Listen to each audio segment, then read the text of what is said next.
ನಮಸ್ಕಾರ ಆತ್ಮೀಯರೇ. ಇದೇ ಮೇ ತಿಂಗಳು 16ನೇ ತಾರೀಕು ಶುಕ್ರವಾರ ನನ್ನ ನಿರ್ದೇಶನದಲ್ಲಿ ಬರ್ತಿರುವಂಥ ಟಕೀಲಾ ಚಿತ್ರದ ಬಗ್ಗೆ ಕೆಲವು ಮಾತುಗಳನ್ನ ಹೇಳೋಕ್ಕೆ ಇಷ್ಟಪಡ್ತೀನಿ. ಮೊದಲನೇದಾಗಿ ನೋಡಿ, ಇದು ಯಾವ ವರ್ಗಕ್ಕೆ ಸೇರುತ್ತೆ ಅಂತ ಹೇಳೋದೇ ಭಾಳ ಕಷ್ಟ.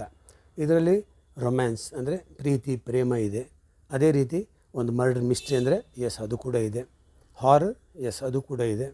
ಇದೆಲ್ಲ ಅಲ್ಲದೆ ಒಂದು ವಿಚಿತ್ರವಾದ ವಿಭಿನ್ನವಾದ ವಿನೂತನವಾದ ಕತೆ ಇದೆ. ಏನಪ್ಪ ಅಂದರೆ ನೋಡಿ, ಇವಾಗ ಜೀವನ ಅನ್ನೋದು ಆರಾಮಾಗಿ ಹೋಗಲ್ಲ ಫ್ಲ್ಯಾಟಾಗಿ.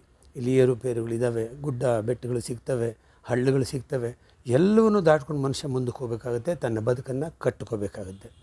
ಇದರಲ್ಲಿ ಎಲ್ಲಿ ನಾವು ಎಡವುತ್ತೀವಿ, ಎಲ್ಲಿ ನಾವು ತಪ್ಪುತ್ತೀವಿ, ಇದರ ಬಗ್ಗೆ ಒಂದಷ್ಟು ಅರಿವು ಮೂಡಿಸುವಂಥ ಪ್ರಯತ್ನ ಮಾಡಿದ್ದೀನಿ.